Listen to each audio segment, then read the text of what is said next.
Hey everybody, it's Travis. Today I want to do something a little bit different with the podcast. I wanted to share an interview I did with a guy named Pork Chop. His name's Chuck, but everybody calls him Corn Chip. Yep, Corn Chip, that's Pork Chop.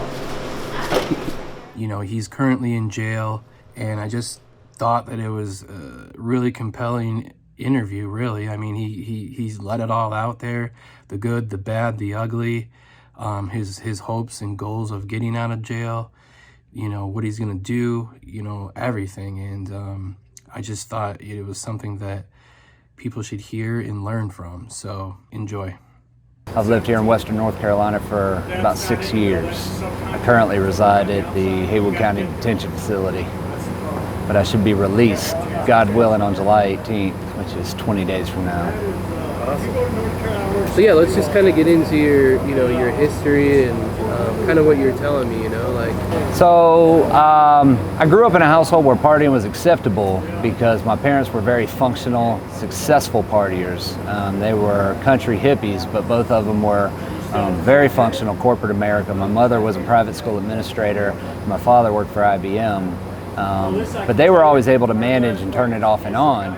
Since they were able to do that, they thought I was automatically going to be able to do that. So from a very early age, I was able to drink beer and smoke cigarettes and smoke pot, and I was always able to keep my act together. You know, through my teens when my partying really took off, I was able to hold it together and just lie to myself and everybody else. It wasn't until my early 20s when I realized I probably had a problem, although I wasn't willing to address it, because my friends either started getting married or going off to college, and I just kept the party going. And one day I woke up and I was 30 years old, and I was living by myself in a trailer in South Carolina. I had no friends, no job, no money, and the only thing I cared about was going and getting more vodka. And that's when I knew that I had a problem and needed to seriously try and address it. So I went to my first rehab when I was 30 years old at a place in South Carolina. It was a Christian rehab.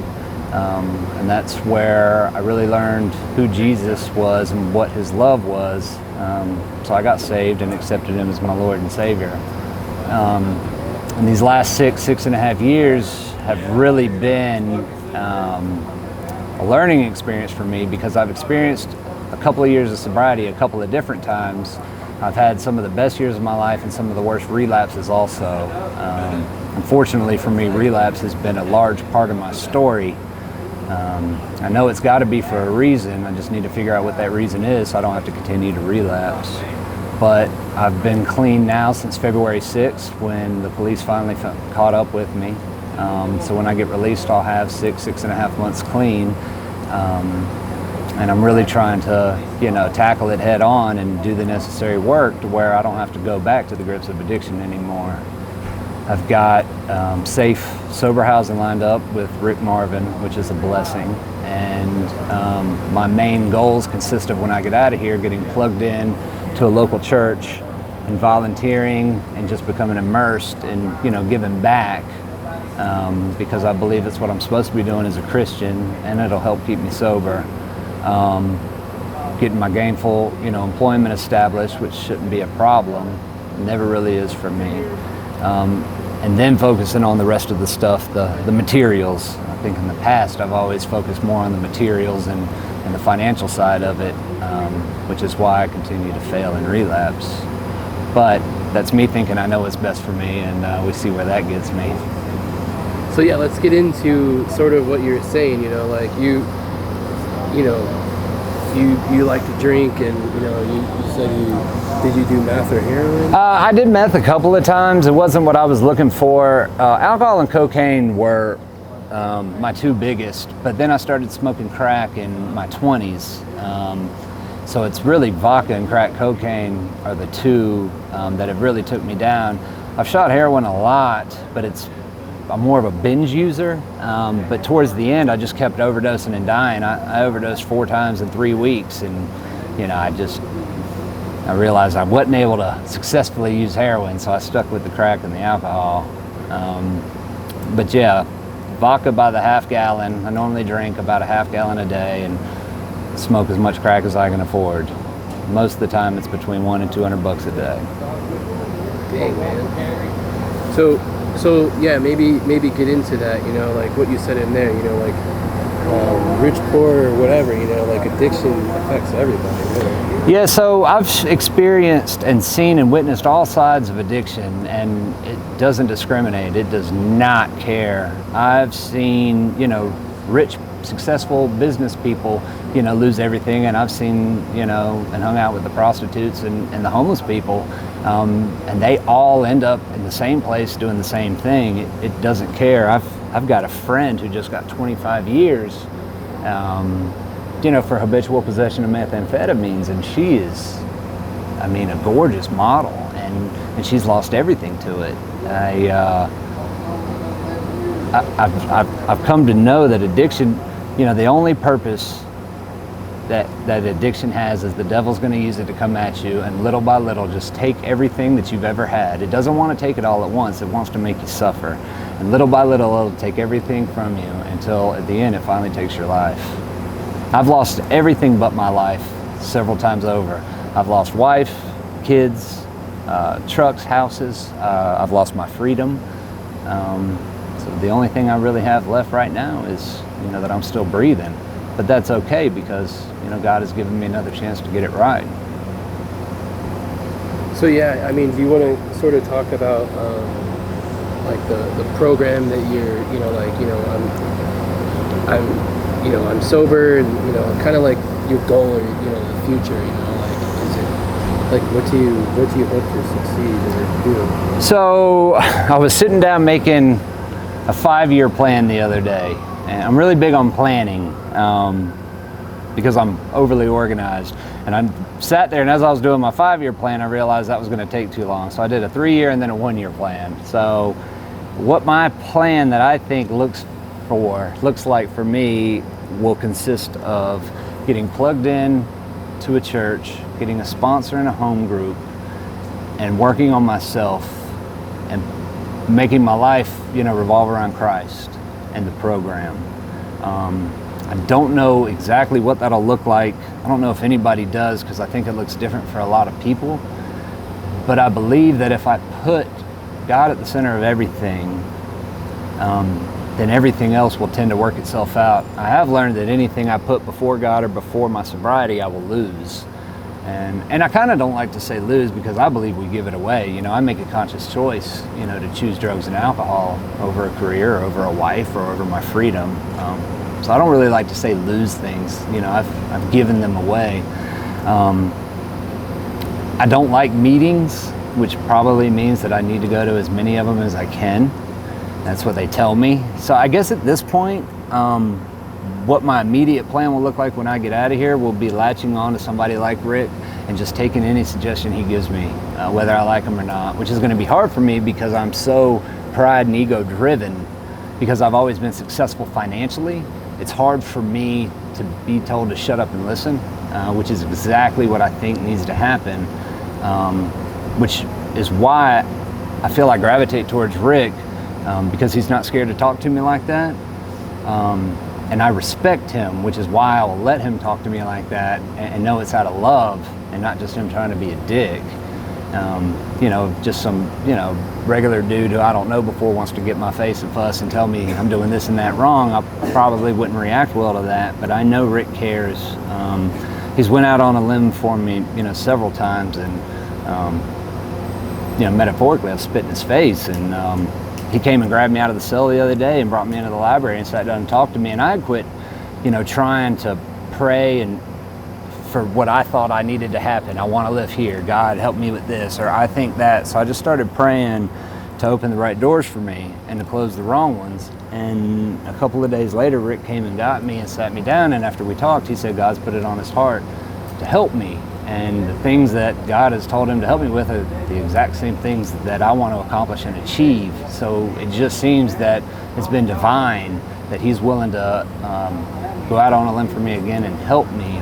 So I'm basically going to go to his house and do whatever he tells me to do, and I just know things are going to be a lot better than they are today. Awesome. So what was like the lowest of the low for you? You know, like what was like the breaking point that kind of or have you had that? I've had a lot of breaking points. People talk about this rock bottom. I've had a lot of bottoms. I believe we can continue to find new bottoms until the ultimate bottom, which is death. One of the bottoms was when I would sneak into my kids' room and steal money out of their piggy bank and make my wife drive me to go get crack at 3 o'clock in the morning while the kids were asleep in bed. I would make my wife drive me, and I would lie to her about where I was going and get heroin and overdose in her car. I would steal from anybody I could. I would lie to anybody that I could. I would, pawn tools. I would, I mean, you hear the people say, I'd steal your dope and help you look for it. Then I'd help you look for it. We'd find it, and I'd get you high so you'd pass out so I could fuck your old lady. It's addiction takes you into some, deep, dark places, and I just don't ever want to go back there. Right. And so, like, is there anything that you kind of want people to know, or, anything about your story do you still want to share, or? I would like to share all of it. I don't know what about my story could help somebody, because I don't know yet what it's going to take to help me or what that help will look like. But I do know that I want to do anything I can to help people, because I believe that if we have the ability to help people, that we have the responsibility to help them also. I'm an open book, and I'm not afraid to talk about it, so I would like to share my story, and maybe it can help somebody else. But as far as for right now, I think I know what's best for me at all times, and we see where that got me. So I'm not sure exactly what that's going to look like. Awesome. I'm trying to think here. There's something you said in there. Oh, did you say that line, the addiction has no boundaries, or addiction? Well, yeah, I just mentioned that, addiction doesn't discriminate. It doesn't care who you are, what you look like. It doesn't care what you have. All it wants to do is, steal, kill, and destroy, anything and everything. So none of us are safe. Just because we're a product of a good environment or bad, we can't blame anybody or anything. The addiction wants to do the same thing to all of us. Oh, I forgot what I was going to ask you. Waynesville, and kind of like, is this where you were when you were doing all that? Yeah, so I moved to Asheville when I first got sober. When I left treatment, I wanted to live somewhere that I had never lived before, and I always wanted to live in the mountains. So I moved here into a sober living facility in West Asheville, and from there I have relapsed and gotten sober and went to treatment and came back. But I ended up in Waynesville after I got married, strictly just because I couldn't afford to raise a family in Asheville. But the worst of it has been here in Waynesville. So let's talk about Waynesville real quick. Is there a drug problem in Waynesville? Like, is there a lot of meth on the streets and stuff like that? There's a lot of meth on the streets in Waynesville. Waynesville is overtaken by it, but there's a lot of drugs everywhere. Methamphetamine wasn't my drug of choice, so I was driving to Asheville to get my drugs drunk every day, every hour. I would run up and down the interstate. I would leave here in Waynesville and hit the interstate and run to Amboy Road, get $100 worth of crack, smoke the whole way back. By the time I got to Waynesville, I'd be out of dope, and I'd turn around and head back.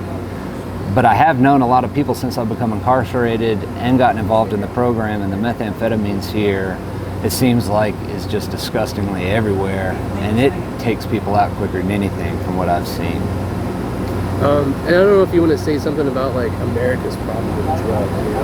America has a problem with drugs for sure, and that's like a little microcosm of what's going on here in Waynesville. Yeah, I mean, America's got a problem with drugs. I mean, the world's got a problem with drugs.